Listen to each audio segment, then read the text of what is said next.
فأما الإنسان إذا ما ابتلاه ربه فأكرمه ونعمه আল্লাহ রাব্বুল আলামিন বলেন ফাআম্মাল ইনসানু ইযা মাবতালাহু রাব্বুহু মানুষকে যখন তার রব পরীক্ষা করার জন্য ফাআকরামাহু ওয়া না'আমা তাকে সম্মান দেয় আর সম্মান দেয় সম্পদের মালিক বানায়া দেয়।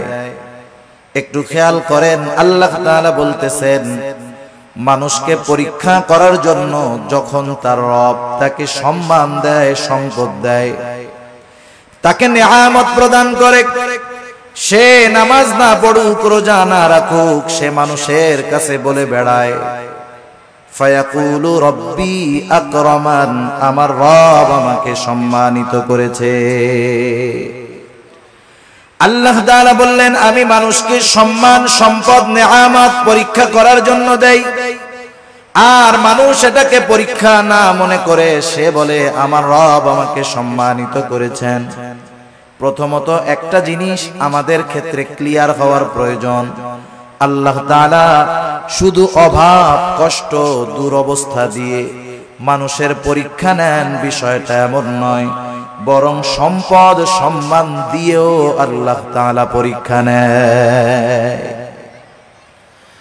যদি এমনটা হতো সম্মান, সম্পদ মানুষের আল্লাহ তাআলার ভালোবাসার মাপকাঠি, যে যাকে আল্লাহ রাব্বুল আলামিন বেশি ভালোবাসেন তাকে মনে হয় আল্লাহ তাআলা বেশি সম্পদ দেন, বিষয়টা যদি এমন হতো, বলেন তো দুনিয়ার মধ্যে আল্লাহ তাআলার সর্বাধিক প্রিয় বান্দাদের তালিকায় কারুনের নামটা হয়ে যাইত।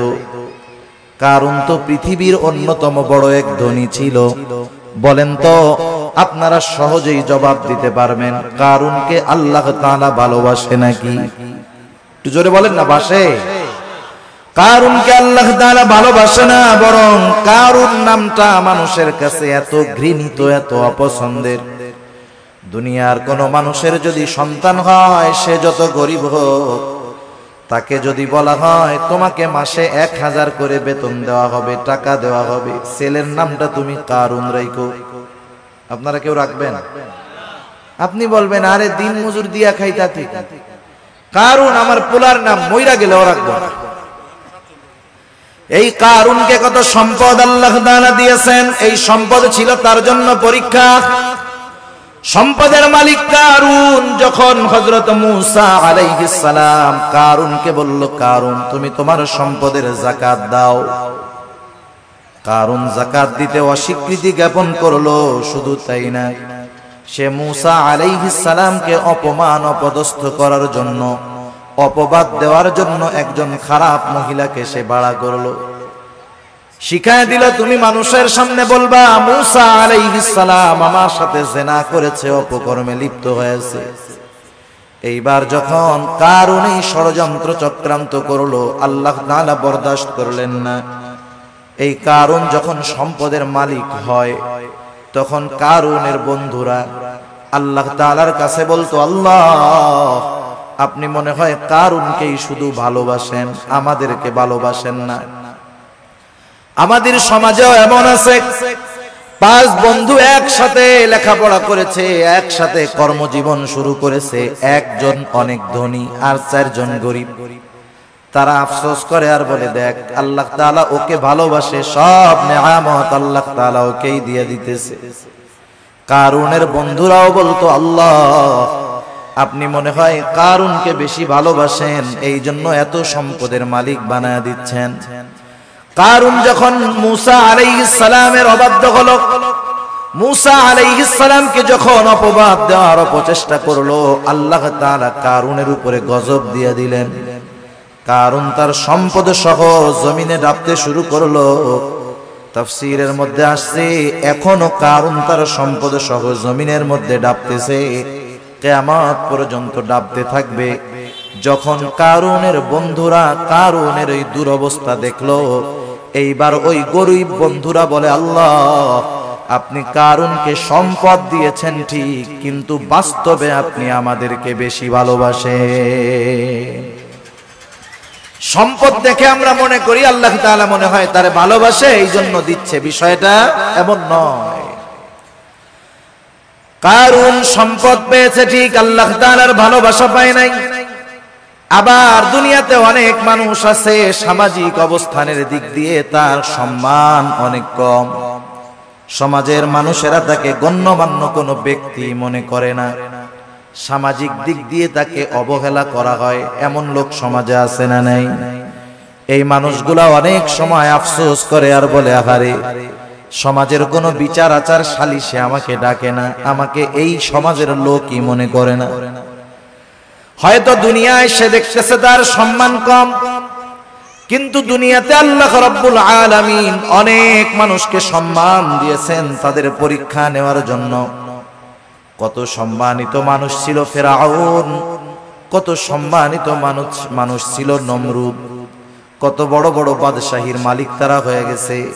কিন্তু বলেন তো, বাদশাহী পেয়েছে ঠিক, এই সম্মান পদবীর দ্বারা আল্লাহ তাআলার ভালোবাসা কি তারা পেয়েছে নাকি? পায় নাই। যে কথা বোঝাইতে চাইলাম যে সম্মান সম্পদ কারো থাকলেই এটা মনে করার সুযোগ নাই যে তাকে আল্লাহ তাআলা ভালোবাসে। সম্মান সম্পদ দিয়ে আল্লাহ তাআলা মাঝে মধ্যে পরীক্ষা নেন, কিন্তু বোকা মানুষগুলা কি মনে করে? বোকা মানুষগুলা মনে করে আমারে আল্লাহ সম্পদ দিছে, ভালো না বাসলে দেয়। আমারে আল্লাহ চেয়ারম্যান বানাইছে, এমপি বানাইছে, সমাজের বড় ভিআইপি সিআইপি বানাইছে, আল্লাহ ভালো না বাসলে কি এগুলা দেয়? তারা এটা মনে করে। অথচ আল্লাহ কি বলেন যে তাদের রব তাদেরকে এগুলা দিয়েছে পরীক্ষা করার জন্য, আর তারা বলে আমাদের রব আমাদেরকে সম্মানিত করেছে। এরপরে আল্লাহ রাব্বুল আলামিন বলেন, ওয়া আম্মা ইযা মাবতালাহু ফাকাদারা আলাইহি রিজকাহু ফায়াকুলু রাব্বি আহানান। আবার মানুষকে যখন তার রব পরীক্ষা করার জন্য রিজিকের মধ্যে সংকীর্ণতা দিয়ে দেয়, অভাব দেয়, সম্মানটা কমে যায়, কষ্ট ক্লেশে সে পতিত হয়, এইবার ও এইটাকে পরীক্ষা মনে করে না, বরং তার এই অভাব কষ্ট ক্লেশের জন্য সে আল্লাহ তাআলাকে দায়ী করে। বলে ফায়াকুলু রাব্বি আহানান, আমার রব আমাকে অপদস্থ করেছে, অপমানিত করেছে। মুফাসসিরিনে কেরাম বলেন সে তার ভাষায় বলতে চায় যে আমি সম্মানের উপযুক্ত ছিলাম, কিন্তু আল্লাহ আমাকে সম্মান দেয় নাই। নাউজুবিল্লাহ বলেন। অনেক সময় অনেক জায়গায় দেখবেন, বোঝানোর জন্য বলতেছি, নির্বাচন হয় না, নির্বাচন কেউ জিতে কেউ হারে, অনেক ক্ষেত্রে কন্টেস্ট হয়, একজন হেরে গেল, সে তখন বলে হারে আমি জেতারই যোগ্য ছিলাম, কিন্তু আল্লাহ আমারে জিততে দেয় নাই। সে না জয়ী হওয়াটাকে দোষ দেয় কার? আল্লাহ তাআলা। মুফাসসিরিনে কেরাম বলেন মানুষেরা কেমন জানি বলতে চায় আমি সম্মানের উপযুক্ত ছিলাম, কিন্তু আমার রব আমারে সম্মান দেয় নাই। আমি সম্পদের উপযুক্ত ছিলাম, কিন্তু আমার রব আমাকে সম্পদ দেয় নাই। সে তার রিজিকের সংকীর্ণতাটাকে পরীক্ষা মনে করে না, বরং সে তার রিজিকের সংকীর্ণতাটাকে আল্লাহ রব্বুল আলামিনের উপরে দোষ চাপায়া দেয়। তাহলে দ্বিতীয় বিষয় ক্লিয়ার কি? দ্বিতীয় বিষয় হলো যে আল্লাহ তাআলা এক নাম্বার সম্পদ সম্মান এটাও পরীক্ষার জন্য দেন। দুই নাম্বার রিজিকের সংকীর্ণতা, দুনিয়ার কষ্ট ক্লেশ অপমান, এটাও আল্লাহ তাআলা পরীক্ষার জন্য দেন। কি দেখতে চান পরীক্ষার মাধ্যমে? আল্লাহ তাআলা দুই অবস্থাতেই দেখতে চান যে বান্দা সুখ স্বাচ্ছন্দ্যের জীবন পেয়ে আমি আল্লাহকে ভুলে যাই কিনা। আল্লাহ তাআলা দেখতে চান বান্দা কষ্ট ক্লেশে পতিত হয়ে আমি আল্লাহ তাআলাকে দোষারোপ করে কিনা। যারা আল্লাহ তাআলাকে দোষারোপ করে না, অভাব কষ্ট ক্লেশে পতিত হওয়ার পরেও আল্লাহ রাব্বুল আলামিনের উপরে সন্তুষ্ট থাকে, এরাই হলো পরীক্ষায় পাস। আর যারা সম্পদ সম্মানের মালিক হয়ে যখন নাফরমানি করে, অহংকার করে, এরা হলো পরীক্ষায় ফেল। এখন দ্বিতীয় শ্রেণীর মানুষ যখন অভাবে পড়ে আল্লাহ তাআলার ব্যাপারে বলে ফায়াকুলু রাব্বি আহানান, আমাদের রব আমাকে অপমানিত করেছে, আমার রব আমাকে অপদস্থ করেছে, তারা যখন আল্লাহ তাআলার ব্যাপারে এই কথা বলে, আল্লাহ রব্বুল আলামিন তাদের কথার বিপরীতে বলেন, কাল্লা, তোমরা যেই দাবি করো সেটা কখনো সঠিক নয়। জবাব দিচ্ছে কে? আল্লাহ তাআলা। কোন কথার? যে তারা বলে যে আমার রব আমাকে কি করছে? অপমান করছে। আল্লাহ তাআলা বলেন, কাল্লা, কখনো নয়। না বোধক শব্দ আছে অনেকগুলা, যেমন একটা শব্দ হলো লা, সাধারণ শব্দ না। কাল্লা, কখনো নয়, এটা আরো দৃঢ়তার সাথে না বোধক অর্থ বোঝায়। আমি শব্দটার ব্যাখ্যার দিকে যাব না। যাই হোক, দৃঢ়তার সাথে আল্লাহ তাআলা বলতেছেন, কখনো নয়, আমি কখনো এমনটা করি নাই। বরং তোমরা যে রিজিকের সংকীর্ণতার মুখোমুখি হও, এটা তোমাদের নিজেদের কারণে। কাদের কারণে? নিজেদের কারণে। সেই কারণগুলো কি? এই সূরায় আল্লাহ তাআলা রিজিক এই সংকীর্ণতার 4টি কারণ বর্ণনা করেছেন। কয়টি কারণ? আপনারা একটু কষ্ট করে একটু সামনে আসেন, যে কয়জন আছেন একটু সামনে আসেন, জিকিরের সাথে সাথে একটু কষ্ট করে সামনে আসেন। বাম দিক তাকায় আর কথা বলতে ভালো লাগতেছে না, একটু সামনে আসেন জিকিরের সাথে সাথে। লা ইলাহা। যারা মুরব্বিরা আছেন একটু সামনে আসেন। বাচ্চারা সামনে থাকলে ওরা কথা বুঝে, ওরা তো হুজুরদের ডরে বয়ে রয়েছে ওই জায়গায়, যে ওইটা গেলে হুজুরে আবার পরে কিছু বলে কিনা, বুঝেন নাই? আপনারা একটু সামনে আসেন, এই সামনে আমার সামনাসামনি আসেন, একেবারে আমার সামনাসামনি আসেন জিকিরের সাথে সাথে। লা ইলাহা ইল্লাল্লাহ, লা ইলাহা, লা ইলাহা ইল্লাল্লাহ, লা ইলাহা, লা ইলাহা ইল্লাল্লাহু মুহাম্মাদুর রাসূলুল্লাহ সাল্লাল্লাহু আলাইহি ওয়াসাল্লাম। যারা বলে যে আমাদের রিজিকের সংকীর্ণতা দিয়েছে আল্লাহ, যারা এই কথা বলে তাদের কথার জবাব দিচ্ছেন কে? আল্লাহ তাআলা বলতেছে, তোমরা যে দাবি করতেছো এটা কখনো সঠিক নয়, বরং রিজিক সংকীর্ণতার জন্য তোমরা নিজেরাই দায়ী। আল্লাহ রাব্বুল আলামিন বলেন, তোমাদের রিজিক সংকীর্ণতার কারণ কি? কাল্লা বাল্লা তুকরিমুনাল ইয়াতীম। শুনে নাও, বরং তোমাদের রিজিক সংকীর্ণতার 1 নাম্বার কারণ, তোমরা ইয়াতীমকে সম্মান করো না। একটু খেয়াল দিয়ে শুনবেন, রিজিক সংকীর্ণতার 1 নাম্বার কারণ, তোমরা ইয়াতীমকে সম্মান করো না। ইয়াতীমকে সম্মান করব, ইয়াতীম তো আমার ছোট। যদি ছোট হয়, এখানে আবার সম্মানের বিষয়টা কেমনে? মুফাসসিরিনে কেরাম বলেন, ইয়াতীমের যথাযথ হক আদায় করা হলো ইয়াতীমকে সম্মান করা। আল্লাহ রাব্বুল আলামিন বলেন, তোমরা ইয়াতীমকে সম্মান করো না, তথা ইয়াতীমের হকগুলো তোমরা আদায় করো না। বরং সমাজের মধ্যে অনেক মানুষ আছে ইয়াতীমের অভিভাবক, সে ইয়াতীমের হক আদায় করবে কোথায়? ইয়াতীমেরটাই তো খায় ফেলে। আছে না নাই? ইয়াতীমের সম্পদ এটা বড় জঘন্য সম্পদ। আল্লাহ তাআলা সাধারণ ভাবেই বলেন, ইয়া আইয়ুহাল্লাযীনা আমানু লা তাকুলু আমওয়ালাকুম বাইনাকুম বিল বাতিল। আল্লাহ তাআলা বলেন, তোমরা অন্যায়ভাবে কারো সম্পদ ভক্ষণ করো না। কারণ কেউ যদি কারো সম্পদ ভক্ষণ করে, এর সাথে বান্দার হক সম্পৃক্ত থাকে। কিয়ামতের ময়দানে কেউ যদি কারো সম্পদ অন্যায়ভাবে ভক্ষণ করে দুনিয়ায়, কিয়ামতের ময়দানে ওই লোকটা সবচাইতে নিঃস্ব হয়ে যাবে।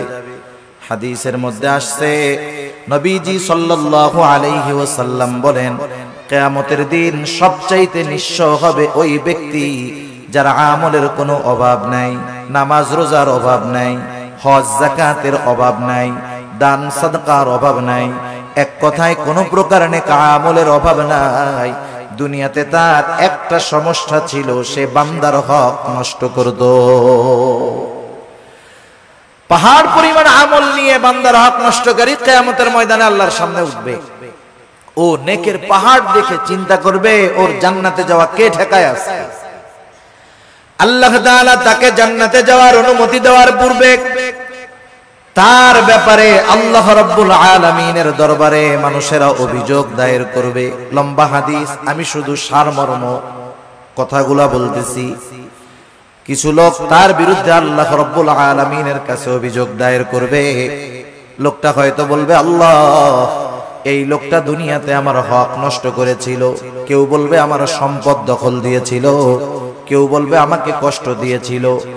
এক কথায় আমার হক নষ্ট করেছিল। আল্লাহ, দুনিয়ার ভিতরে আমি দুর্বল থাকার কারণে আমি ন্যায় বিচার পাই নাই।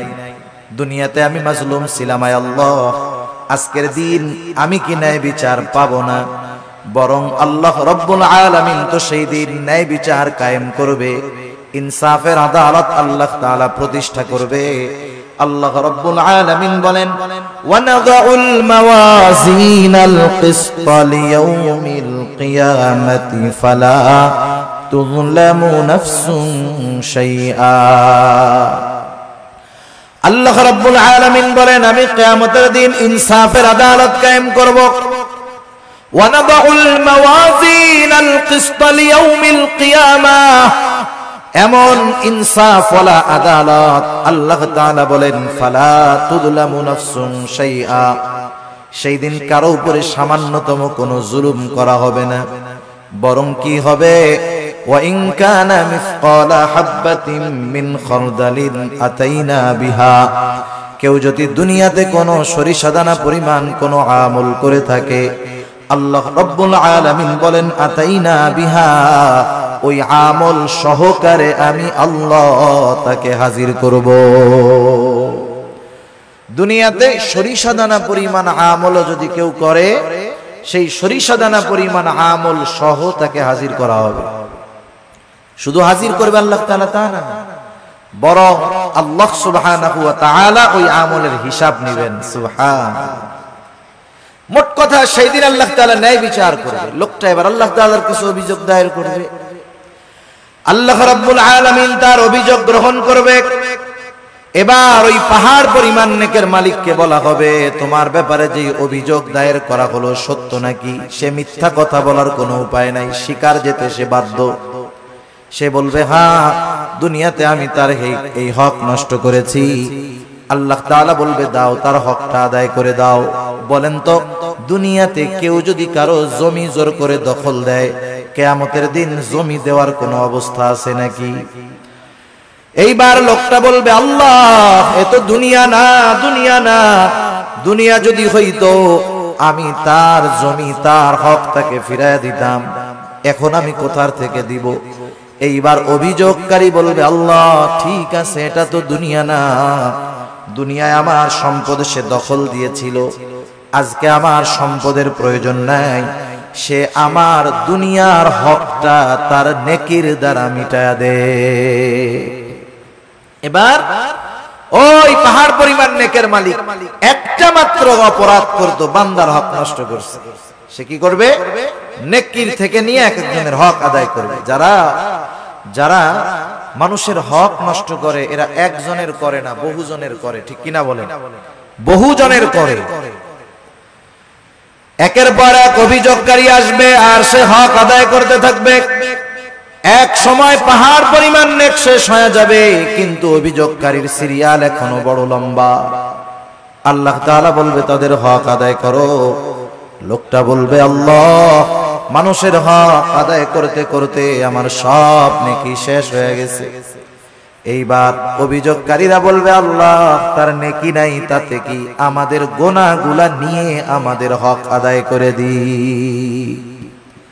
এইবার সে মানুষের হক আদায় করতে করতে পাহাড় পরিমাণ গুনার মালিক হয়ে যাবে।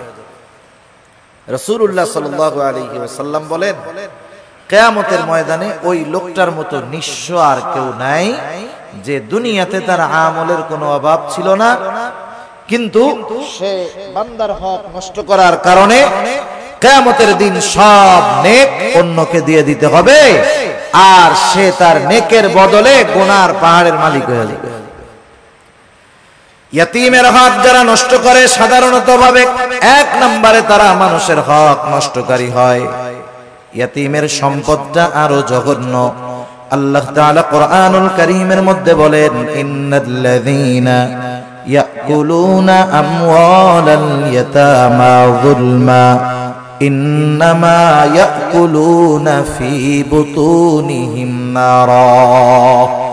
আল্লাহ রাব্বুল আলামিন বলেন, নিশ্চয়ই যারা অন্যায়ভাবে ইয়াতীমের সম্পদ ভক্ষণ করে, ইন্নামা ইয়াকুলুনা ফি বুতুনিহিম নারা, সে কেমন যেন আগুনের দ্বারা তার পেটকে ভরপুর করে। আপনারা একটু জবাব দিবেন, বলেন তো আগুনের স্থান জান্নাত নাকি জাহান্নাম? নিঃসন্দেহে জাহান্নাম। আল্লাহ তাআলা বলেন ওয়াসায়াসলাউনা সাঈরা, অচিরেই তাকে জাহান্নামের মধ্যে নিক্ষেপ করা হবে। সেজন্য ইয়াতীমের অসম্মান মানে ইয়াতীমের সম্পদ দখল দেওয়া, ইয়াতীমের সম্পদ ভক্ষণ করা। 2 নাম্বার ইয়াতীমের সম্মান করা, অর্থাৎ তার সাথে সদাচরণ করা, ভালো ব্যবহার করা। অনেক সময় আমাদের অনেকের ঘরে ইয়াতীম বাচ্চা থাকে, নিজের আত্মীয় স্বজন। অনেক সময় এমন হয় আপন চাচার ঘরে ভাইয়ের ছেলে ইয়াতীম, মা বাবা মারা গেছে, ছোট বাচ্চা ইয়াতীম। আপন চাচা ওই ইয়াতীমের সাথে খারাপ আচরণ করে, খারাপ ব্যবহার করে। বরং ছলে বলে কলে কৌশলে সে যদি পারে, একজনের সম্পদ আছে ইয়াতীম, সে সম্পদের মুখাপেক্ষী না, কিন্তু তার তো মা বাবা নাই, সে একটু স্নেহ মোহাব্বত ভালোবাসার মুখাপেক্ষী, ঠিক কিনা বলেন? ইয়াতীম হইলেই যে তারে খাওয়াইতে হয় সব বিষয়টা এমন না, বরং সমাজে অনেক ধনী ইয়াতীম আছে, সে একটু মানুষের ভালো আচরণ, একটু মোহাব্বত ভালোবাসার আশা করে। তার সাথে যদি কেউ খারাপ আচরণ করে, ইয়াতীম বাচ্চার অন্তরের মধ্যে আঘাত লাগে। আহারে, আমার আব্বু যদি বেঁচে থাকতো তাইলে আমার সাথে কেউ এমন খারাপ আচরণ করতো না। আমার আম্মু যদি বেঁচে থাকতো তাহলে আমার আম্মু ওই আমার আরেক ভাইয়ের আম্মুর মতো আমাকেও মহব্বত করতো। এই ব্যথাগুলা অনেক ইয়াতীমের অন্তরে থাকে, যদিও সে সম্পদওয়ালা। সেজন্য ইয়াতীম ধনী হোক আর গরিব হোক, আমাদের উচিত ইয়াতীমদের সাথে সদাচরণ করা, স্নেহময় ব্যবহার করা। আর যদি ইয়াতীম গরিব হয়, তাকে খাদ্য সহায়তা দিয়ে সাহায্য করা। আমার আপনার যদি অ্যাবিলিটি থাকে, আমি আপনি যদি কোনো ইয়াতীমের অভিভাবক হতে পারি, তার পোশাক, লেখাপড়া, খাবার দাবার, মৌলিক চাহিদা পূরণের ব্যবস্থা করতে পারি, একজন ইয়াতীমের অভিভাবকত্ব যদি আমি গ্রহণ করতে পারি, অসম্ভব নয়। আপনি 5 জন 7 জন মানুষকে চালান, এর সাথে আরেকজন মানুষকে তার মৌলিক চাহিদা পূরণের জন্য সাথে রাখলে সেটা অসম্ভব নয়। কেউ যদি কোনো ইয়াতীমের দায়িত্বভার গ্রহণ করতে পারে, ইয়াতীমকে লেখাপড়া শেখাতে পারে, ইয়াতীমের অভিভাবক হতে পারে, নবীজি সাল্লাল্লাহু আলাইহি ওয়াসাল্লাম বলেন আনা ওয়া কাফিলুল ইয়াতীম কাহাতাইনি ফিল জান্নাহ। নবীজি সাল্লাল্লাহু আলাইহি ওয়াসাল্লাম বলেন, আমি আর ইয়াতীমের অভিভাবক জান্নাতের মধ্যে এমন করে পাশাপাশি অবস্থান করব। 2 আঙ্গুলের ইশারা দিয়ে নবীজি বুঝায়া দিলেন, এই 2টা আঙ্গুল যেমন পাশাপাশি অবস্থান করে, ইয়াতীমের অভিভাবক আর নবীজি সাল্লাল্লাহু আলাইহি ওয়াসাল্লাম এমন ভাবে পাশাপাশি অবস্থান করবে। তাহলে ইয়াতীমের সম্মানের তৃতীয় অর্থ যে যদি পারা যায় তাহলে ইয়াতীমের অভিভাবকত্বের দায়িত্ব গ্রহণ করা। আপনি আমি পুরাটা পারি না, মাসে 500 টাকা দিয়ে একটা ইয়াতীমের খরচ বহন করতে পারি, বছরে 1000 টাকা দিয়ে পারি যে এটা আমি শুধুমাত্র ইয়াতীমদের জন্য দিলাম। আবার দেখেন, একদিন এক সাহাবী রাসূলুল্লাহ সাল্লাল্লাহু আলাইহি ওয়াসাল্লামের কাছে আসছে, আসার পরে বলতেছে, ইয়া রাসূলুল্লাহ, আমার হৃদয়টা বড় কঠোর, হৃদয়টা বড় শক্ত, আমি আমার এই শক্ত হৃদয়টাকে কেমন করে নরম বানাতে পারি, আমাকে একটু আমল শিখায় দেন। নবীজি সাল্লাল্লাহু আলাইহি ওয়াসাল্লাম বললেন, শোনো কি করবা? নবীজি বললেন, আমসিহ রাসাল ইয়াতীম ওয়া আত'ইমিল মিসকিন, তুমি ইয়াতীমের মাথায় বেশি বেশি হাত বুলায় দাও আর মিসকিনদেরকে বেশি বেশি খানা খাওয়াও। ইয়াতীমের মাথায় হাত বুলায় দিলে মানুষের অন্তর কোমল হয়, নরম হয়। শক্ত হৃদয়, কঠিন হৃদয় নরম হয়ে যায়। সাহাবায়ে কেরাম তারা এসে বলতেছে, নবীজি আমাদের অন্তর নরম হয়ে গেছে, একটু আমল বলে দেন যেটা করলে দিলটা নরম হবে। নবীজি কি বললেন? ইয়াতীমের মাথায় হাত বুলায় দাও। সেজন্য ইয়াতীমকে সম্মান করা তথা ইয়াতীমের হক আদায় করা, ইয়াতীমের সাথে সদাচরণ করা, ভালো ব্যবহার করা, ইয়াতীমের সম্পদ ভক্ষণ না করা, যারা এই কাজগুলা করবে তারা জীবনে যে কোনো একটা পর্যায়ে রিজিকের সংকীর্ণতার মুখোমুখি হবে। তাহলে রিজিক সংকীর্ণতার 4 কারণের প্রথম কারণ হলো আল্লাহ তাআলা বলেন তোমরা ইয়াতীমদেরকে সম্মান করো না তথা ইয়াতীমের হক তোমরা আদায় করো না। 2 নাম্বার আল্লাহ রাব্বুল আলামিন বলেন ওয়ালা তাহাদ্দুনা আলা তুআমিল মিসকিন, তোমরা মিসকিনদেরকে খানা দাও না। ব্যাখ্যা হলো তোমরা শুধু খানা নিজে দাও না তা না, নিজেও দাও না, অপরকে খানা দিতেও অনুৎসাহিত করো, নিরুৎসাহিত করো।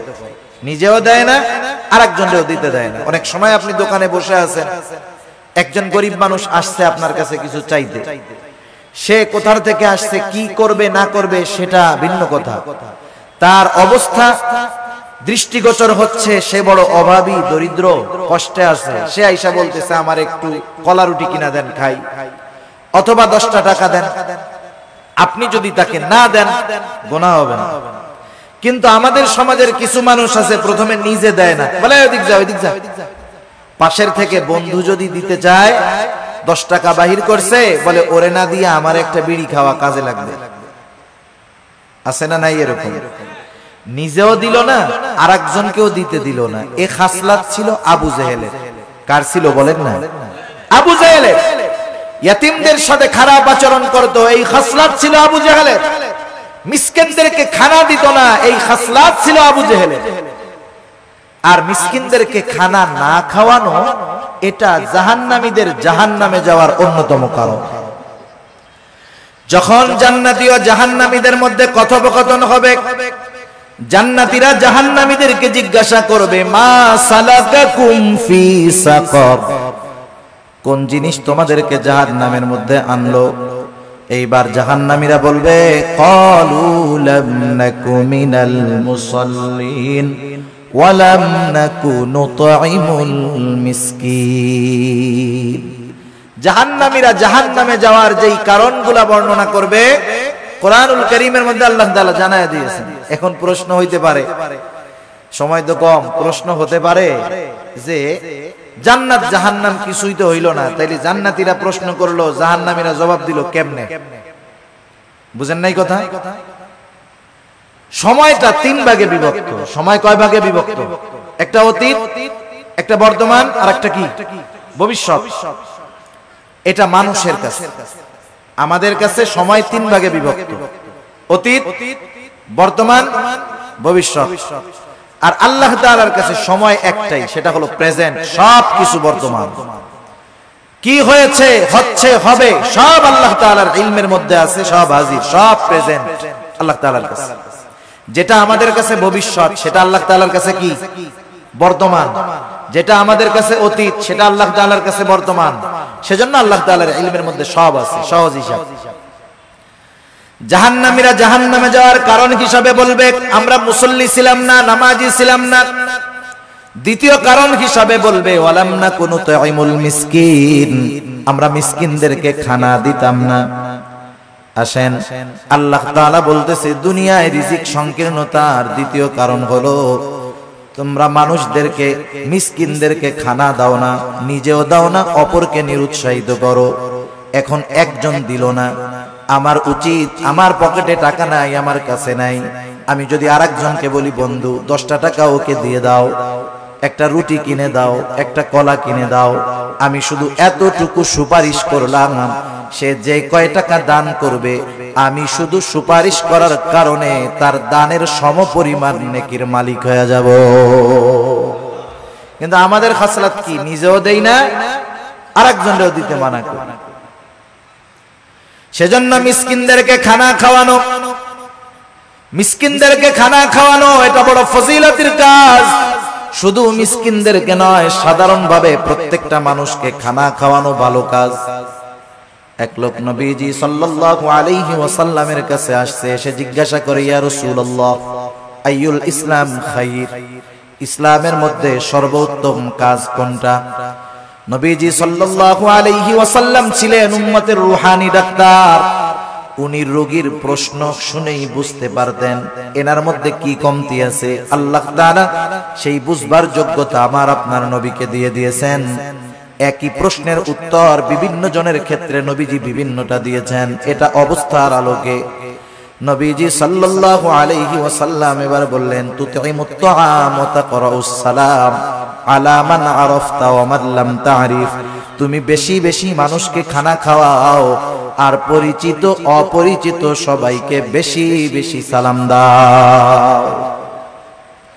এখানে নবীজি সাল্লাল্লাহু আলাইহি ওয়াসাল্লাম খানা খাওয়ানোর কথা বলছেন ঢালাও ভালো। সাধারণ মানুষকেও যদি মানুষ খানা খাওয়ায় দুনিয়ার স্বার্থে নয়, তাইলে এর মধ্যে লাভ আছে। এক মুসলমানের অপর মুসলমান দাওয়াত দিলে সেই দাওয়াত কবুল করতে হবে, এটা এক মুসলমানের উপরে অপর মুসলমানের একটা হক। কিন্তু এখন দাওয়াত যিনি দেন তিনিও স্বার্থ সামনে রেখে দেন। আর দাওয়াত যখন কেউ দেয়, বিবাহের দাওয়াত দিলে টেনশনে পড়ে যান। ওনার বেতন মাসে 20,000, 4 শুক্রবার 5টা শুক্রবারে যদি 5টা বিয়ার দাওয়াত আসে, কাম শেষ, সংসার আর চলবে না। যারা দাওয়াত দেয় ওই আশাই দেয় যে অমুকরে দাওয়াত দিলে 5,000 টাকা দিব না। এই ধরনের দাওয়াত দিয়ে যারা দুনিয়ার প্রত্যাশী, দুনিয়ার বিনিময়ে খাবার দিতে চায়, এদের খানা খাওয়ানোর মধ্যে কোনো ফজিলত নাই। বরং খানা খাওয়াইতে হবে একমাত্র আল্লাহ তাআলার জন্য। আল্লাহ রাব্বুল আলামিন বলেন, এক শ্রেণীর বান্দা তাদের অবস্থা কি, তারা মানুষদেরকে খানা খাওয়ায় কি জন্য? তারা বলে, ইন্নামা নুতঈমুকুম লিওয়াজহিল্লাহ লা নুরিদু মিনকুম জাযাআও ওয়ালা শুকুরা। তারা বলে, ইন্নামা নুতঈমুকুম লিওয়াজহিল্লাহ, আমরা তোমাদেরকে খানা খাওয়াইছি একমাত্র কার জন্য? আল্লাহ তাআলার জন্য। আপনি একজনকে দাওয়াত দিয়ে খাওয়াচ্ছেন, এটা আল্লাহর জন্য খাওয়ান, এই খাওয়ানোর মধ্যে নেকি হবে। লা নুরিদু মিনকুম জাযাআ, তোমাদেরকে খানা খাওয়াইছি আল্লাহ তাআলার জন্য। লা নুরিদু মিনকুম জাযাআ, আমরা তোমাদের কাছে কোনো প্রতিদান চাই না, কিন্তু আমরা খাওয়াইয়া টেবিল একটা বিছায়া রাখি। আসেনি আপনাদের এলাকায়? টেবিল বিছানোর দ্বারাই বোঝা যায় ভিক্ষা চাইতেছে। এই ভিক্ষামূলক কাজটা বাদ দিয়েন। কেউ যদি দিতে চায় আলাদাভাবে দিবে, কেউ যদি না দিতে চায় দরকার নাই। এই গুণটা আমাদের মধ্যে হওয়ার দরকার। আমরা বলবো, ইন্নামা নুতঈমুকুম লিওয়াজহিল্লাহ, তোমাদেরকে আমরা আল্লাহর জন্য খানা খাওয়াইছি, সুতরাং তোমাদের কাছে আমরা কোনো প্রতিদান চাই না। লা নুরিদু মিনকুম জাযাআ, তোমাদের কাছে কোনো প্রতিদান তো চাই না। ওয়ালা শুকুরা, এই খাবার খাইয়া আমাদেরকে ধন্যবাদও দেওয়ার দরকার নাই। এই রকম খাবার যদি আমরা কাউকে খাওয়াইতে পারি, ওই খাওয়ানোর মধ্যে ফজিলত আছে, নেকি আছে। আর যদি টেবিল পাইতা বৈশা থাকি, এটা ভিক্ষুকের মতো কর্মকাণ্ড। আর খাওয়াইলাম আবার টাকাও চাইলাম। যাই হোক, রাসূলুল্লাহ সাল্লাল্লাহু আলাইহি ওয়াসাল্লাম খানা খাওয়ানোর ফজিলতের কথা বলছেন। আর যদি সে একজন দুস্থ হয়, অসহায় হয়, মিসকিন হয়, তাকে যদি খানা খাওয়ানো হয় কতটা খুশি হবে। এই জন্য মিসকিন অসহায় যারা আছে এদেরকে আমরা খানা খাওয়াবো। আমার পরিবার প্রতিবেশী যদি কেউ থাকে, আত্মীয় স্বজন যদি কেউ থাকে, তাদেরকেও মাঝে মধ্যে খাওয়াবো। আমার সম্পদ আছে, টাকা আছে, আমার হয়তো গোশত খাইতে খাইতে আর ভালো লাগে না, কিন্তু আমার অনেক প্রতিবেশী আছে যার গোশতর ঘ্রাণ তো 1 মাস ব্যাপী শুকতে পারে না, আছে না নাই? এজন্য অসহায় নিঃস্ব শুধু কাছে আসলেই যে খাওয়াবো বিষয়টা এমন নয়, বরং খুঁজে খুঁজে আমার আপনার প্রতিবেশী যদি কেউ অভাবী থাকে, দরিদ্র থাকে, অভাবগ্রস্ত থাকে, মাঝে মধ্যে নিজের ভালো তরকারিটাও তাদেরকে একটু দিব। এই অভ্যাসগুলো আমাদের করার দরকার। আমরা যদি মানুষকে খানা খাওয়াইতে পারি, আর যদি না খাওয়াই ক্ষতি কি? আল্লাহ তাআলা কিয়ামতের দিন বান্দাদেরকে জিজ্ঞাসা করবে, বান্দা আমি দুনিয়ায় অভুক্ত ছিলাম, খানা খাওয়াও নাই, পিপাসিত ছিলাম, পানি পান করাও নাই, বস্ত্রহীন ছিলাম, বস্ত্র দাও নাই, অসুস্থ ছিলাম, আমার সেবা শুশ্রূষা করো নাই। বান্দা বলবে, আল্লাহ আপনি তো এই সবগুলা থেকে মুক্ত, আপনার তো এগুলার কোনো প্রয়োজন নাই। তখন আল্লাহ তাআলা বলবে, বান্দা তোমার প্রতিবেশী অভুক্ত ছিল, তুমি যদি তাকে খানা খাওয়াইতা আমি আল্লাহ তাআলা পেয়ে যাইতাম। এজন্য শুধু আনুষ্ঠানিকভাবেই খানা খাওয়াবো মানুষকে, এমনটা জানি না হয়। আমার প্রতিবেশী অভাবী, দুস্থ, গরিব আমার কাছে যদি আসে, আমি খানা খাওয়ানোর অভ্যাস করব। অল্প খাওয়াই, হাসি মুখে খাওয়াবো। আবার যদি কাউকে ফিরাইয়া দিতে হয়, আমার কাছে নাই, একজনের কাছে মিসকিন বা ফকির একটা গেছে, ও 50 টাকার নোট একটা দিয়া মুখটা কালা করে কয়, এই তো গোজালাই শেষ, যা যা ভাগ ভাগ ভাগ। টাকা দিছে কত? 50 টাকা। আমরা তো ফকির মিসকিনদেরকে দেওয়ার সময় 2 টাকার নোটটা খুঁজি, তাও আবার ছেঁড়াটা। সে দিছে 50 টাকা। আচরণটা করছে খারাপ।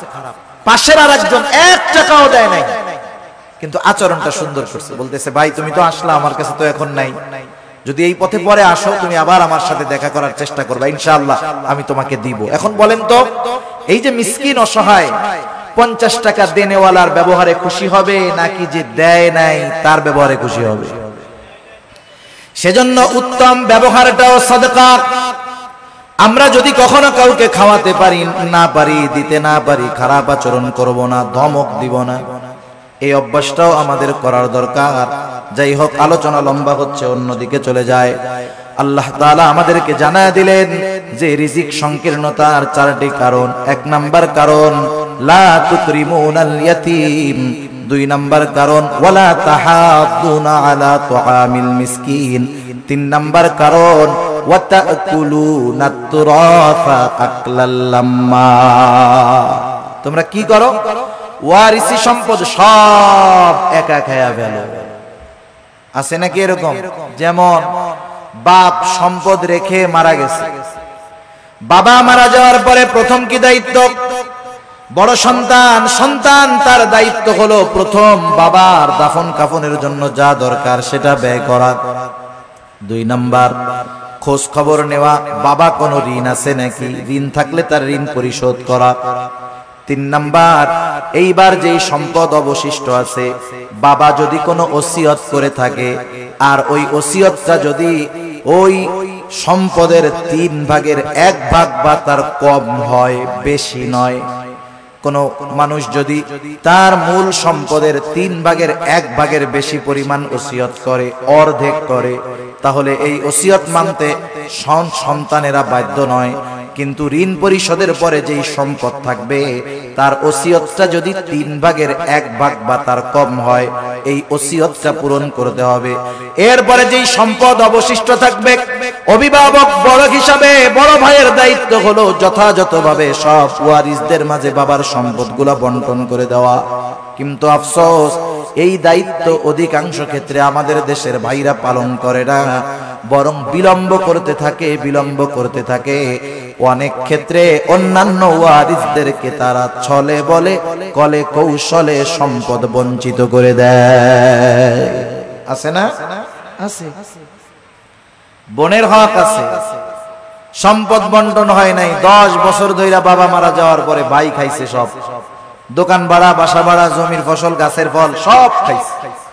বোন মাঝে মধ্যে আসছে, 1 ব্যাগ আম 2টা কাঁঠাল দিয়া পাঠায় দিছে, আবার বলতেছে আইসো, কিন্তু আবার 10 বছর পরে 2 বোন আইসা বলতেছে, ভাই 10 বছর তো দোকান ভাড়া, গাছের ফল, জমির ফসল সব একা খাইছো, কোনো দাবি নাই, এখন আমাদের হকটা আমাদেরকে বুঝায়া দাও।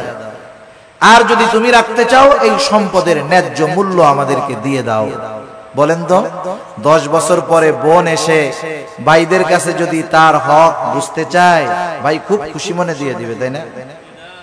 মুখটা পুইড়া একেবারে কালা হয়ে যাবে, সম্পদ দিয়ে দিবে, দিতে তো বাধ্য, বোনরা নিয়ে যাবে, তখন বলবে গেলি সম্পর্ক শেষ কইরা গেলি। এই যে কথার দ্বারা কি বুঝতেছেন? ভাই চাইছিল ওই সম্পদগুলো সব একা খাওয়ার জন্য, বোনরা জানি এই সম্পদ না চায়, সে সেটা চেয়েছিল। এই ধরনের চাহিদা আমাদের কারো মধ্যে যদি থাকে, যদি চিন্তা করি যে আমি 1 ভাই 5টা বোন আছে, সম্পদ যদি বন্টন হয়ে যায় আমার সম্পদে কমতি পড়ে যাবে, আমার সন্তানেরা সম্পদ কম ভাগে পাবে, ও যদি চিন্তা করে ওই সম্পদ তার সম্পদে প্রবৃদ্ধি দিবে, ভুল, বরং আল্লাহ তাআলা এমন বিমার দিবে সব সম্পদ শেষ হয়ে যাবে। ঠিক কিনা বলেন? এরকম বহুত মানুষ আমরা দেখছি, মানুষের হক নষ্ট করে সম্পদের পাহাড় বানায় ফেলছে। আল্লাহ তাআলা রিজিকের দরজা ক্লোজ করে দিয়েছে, ভোগ করতে পারে নাই, সম্পদ সব চিকিৎসা করতে করতে শেষ। সেজন্য ওয়ারিসি সম্পদ ভক্ষণ করার চেষ্টা করব না। এখানেও বান্দার হক আছে, সেজন্য নিজ দায়িত্বে ওয়ারিসদের সম্পদগুলা ফিরায় দিব। খবরদার, ঠকানোরও চেষ্টা করব না। অনেক সময় জমি আছে রাস্তার পাশে, 3 ভাগ করার সময় আমি রাস্তার পাশের টুকু নেই, এরপরে পেছন আলারে দেই, এরপরে তারে দেই। বলেন তো, যেই জমির সাথে রাস্তা নাই, ওই জমির সাথে রাস্তা না থাকার কারণে যেই জমির সাথে রাস্তা আছে ওই জমির পাশেও যদি জমিটা হয়, শুধু রাস্তা না থাকার কারণে ওই জমিটার দাম অর্ধেক হয়ে যায়। সেজন্য বন্টনের ক্ষেত্রে সিস্টেম মুআফিক করতে হবে, ঠকানো যাবে না কাউকে। আল্লাহ তাআলা বলেন তোমাদের রিজিক সংকীর্ণতার তৃতীয় কারণ ওয়াতাকুলুনাত তুরাসা আকলাল লাম্মা, ওয়ারিসি সম্পদ সব তোমরা একা ভক্ষণ করে ফেলো। 4 নম্বর আল্লাহ তাআলা বলেন ওয়াতুহিব্বুনাল মালা হুব্বান জাম্মা, মানুষ যে এই আকামগুলা করে, গুনাহগুলা করে, এর অন্যতম কারণ কি? মালের মহব্বত। কিসের মহব্বত? মালের মহব্বত, সম্পদের মহব্বত, দুনিয়ার মহব্বত। দুনিয়াতে সম্পদ উপার্জন করা মানা না। কেউ যদি মনে করে সম্পদ উপার্জন করা মানা, তাহলে সে ভুলের মধ্যে আছে। কিন্তু সব সম্পদ উপার্জন করতে গিয়ে আল্লাহ তাআলাকে যদি ভুলে যায়, এটাই হলো তার জন্য ক্ষতির কারণ। এজন্য আল্লাহ তাআলা বলেন ইয়া আইয়ুহাল্লাযীনা আমানু লা তুলহিকুম আমওয়ালুকুম ওয়ালা আওলাদুকুম আন যিকরিল্লাহ। আল্লাহ তাআলা বলেন হে ঈমানদারেরা, তোমাদের সন্তান সম্পদ তোমাদেরকে জানি আল্লাহ তাআলার জিকির থেকে গাফেল না বানায়া দেয়। মনে রাখতে হবে, যেই সম্পদের কারণে আমি আল্লাহকে ভুলে যাই, যেই সম্পদ উপার্জন করার জন্য আমি নামাজ ছেড়ে দিয়েছি, রোজা ছেড়ে দিয়েছি, হারাম হালাল যাচাই বাছাই ছেড়ে দিয়েছি, মনে রাখতে হবে এই সম্পদ আমার জন্য কল্যাণ বয়ে আনবে না। যেই সন্তানের চিন্তায় আমি নামাজ রোজা বাদ দিয়ে তার ভবিষ্যতের কথা চিন্তা করে সম্পদের পাহাড় আমি গড়তেছি, এই সন্তান আমার জন্য কল্যাণ বয়ে আনবে না। এজন্য আল্লাহ তাআলা বলেন বান্দা, তুমি যদি সম্পদ সন্তানের কারণে আমি আল্লাহর জিকির থেকে গাফেল হয়ে যাও, এটা তোমার জন্য ক্ষতির কারণ। আল্লাহ তাআলা বলেন ওয়া মান ইয়াফআল যালিকা ফাউলাইকা হুমুল খাসিরুন। ওই রকমটা যে করবে, তথা যে ব্যক্তি সম্পদ সন্তানের কারণে আল্লাহ তাআলাকে ভুলে যাবে, আল্লাহর বিধিনিষেধ ভুলে যাবে, দুনিয়ার মহব্বতে আল্লাহর বিধিনিষেধ ভুলে যাবে, আল্লাহ তাআলা বলেন ফাউলাইকা হুমুল খাসিরুন, তারা ক্ষতিগ্রস্ত। বলেন আল্লাহ তাআলা যাকে ক্ষতিগ্রস্ত বলেছে তাকে দুনিয়ার হুজুররা দোয়া কইরা জান্নাতে নিতে পারবে? 40 কুলখানি দিয়া তাকে জান্নাতে নেওয়া যাবে? যাবে না। এজন্য দুনিয়ার মোহাব্বত অন্তরে ঢুকাবো না। আমি দুনিয়া উপার্জন করব বৈধ পন্থায়, কিন্তু নামাজের সময় নামাজ, সঠিক সময়ে যাকাত, হজ ফরজ হলে হজ। এখন এই সম্পদ আমার জন্য তাহলে নেয়ামত হবে, কারণ আল্লাহ তাআলা সম্পদকে পরীক্ষাও বলেছেন, দুনিয়ার অলংকারও বলেছেন। আল্লাহ তাআলা এক জায়গায় বলেন ইন্নামা আমওয়ালুকুম ওয়া আওলাদুকুম ফিতনাহ। আল্লাহ তাআলা বলেন নিশ্চয়ই সম্পদ সন্তান এগুলা তোমাদের জন্য ফিতনা, পরীক্ষা। আবার আল্লাহ তাআলা আর এক জায়গায় বলেন আল মালু ওয়াল বানুনা জিনাতুল হায়াতিদ দুনিয়া। আল্লাহ তাআলা বলেন আল মালু ওয়াল বানুন, সম্পদ সন্তান এগুলা দুনিয়ার অলংকার। দুনিয়াতে যার সম্পদ নাই, সন্তান নাই, সে কেমন নিঃস্ব নিঃস্ব ভাব। কিন্তু যার সম্পদ আছে, সন্তান আছে, সাথে সাথে সে যদি দ্বীনের উপরে চলে, সে তো একজন সফল ব্যক্তি। সে সম্পদওয়ালা, মালদার, তবে দ্বীনদার। আর কিছু মানুষ আছে মালদার তবে দুনিয়াদার। আল্লাহ তাআলা আমাদের সবাইকে মালদার দ্বীনদার হওয়ার তৌফিক দান করুক, সকলে বলি আমিন। দুনিয়ার মোহাব্বত অন্তরে জানি না ঢোকে। দুনিয়া উপার্জন করতে হবে কেমনে? ওই যে কবি মেসাল দেন, উদাহরণ দেন যে নৌকা চলার জন্য পানির প্রয়োজন, পানি বিহীন নৌকা চলে না। কিন্তু ওই পানি যদি নৌকার ভিতরে ঢুকে যায় তাহলে নৌকা ধ্বংস হয়ে যায়। নৌকা চলার জন্য পানির যেমন প্রয়োজন, দুনিয়াতে চলার জন্য সম্পদের তেমনি প্রয়োজন। নৌকার মধ্যে পানি ঢুকে গেলে যেমন নৌকা ধ্বংসের কারণ, মানুষ যদি দুনিয়া উপার্জন করতে গিয়ে আল্লাহকে ভুলে যায়, এটা তার জন্য ধ্বংসের কারণ। সেজন্য আমরা যদি চাই আমাদের রিজিকের মধ্যে প্রশস্ততা থাকুক, রিজিকের মধ্যে সংকীর্ণতা থাকুক, তাহলে আমাদের কি করণীয়? 1 নাম্বার, আমরা ইয়াতিমদের সাথে সদাচরণ করব, ইয়াতিমদের হক আদায় করব। 2 নাম্বার, মিসকিন অসহায় নিঃস্বদেরকে খাবারের ব্যবস্থা করব যতটুকু নিজে পারি সামর্থ্য অনুযায়ী। 3 নাম্বার, ওয়ারিসি